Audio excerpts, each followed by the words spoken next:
Masatain fatpal palupi pathoi tamai musakin wa pathin lopi thangwan zo lang long hapana thupi diu jui le thuta ho hi Bible chang Johan bungli chang som ni le chang thum nei ga sim ti ve ai wangin pan hong lange tu he hi tu he hi chu teng le ho ta be hon pa chu lagaw le thu ta ho ding hi jenem thile pa chun chu tu bang ho bu chu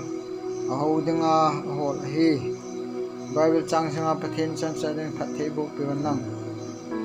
so piu le naw te ho ung thim gil tan ge le te ngai lut na za thi san khat in sung mi te ho then e ngai lut naw he alur Krista Jesu nung ji hi naw he tu hi thu ta laga wa hi u phan he ta he ho ta be ho e ho Krista hin na di ta ne ho hi bai chun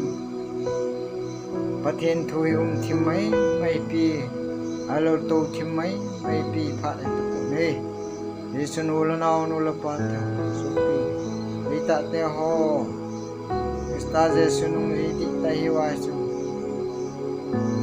mo po na ho tam ta ho he ki he thi mu ngai ta ni Krista Jesu nung ji hi na ma i mo po na ho hi pham mi ta su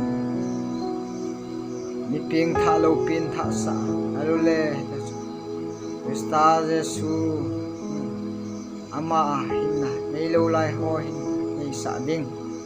ai lo le te chun set gi lo na hlum ma kai mangam ho u do na to he hi ti ho ta be hon ta lagawa I ho naw chu hi Jesu ula naw te ho nang ma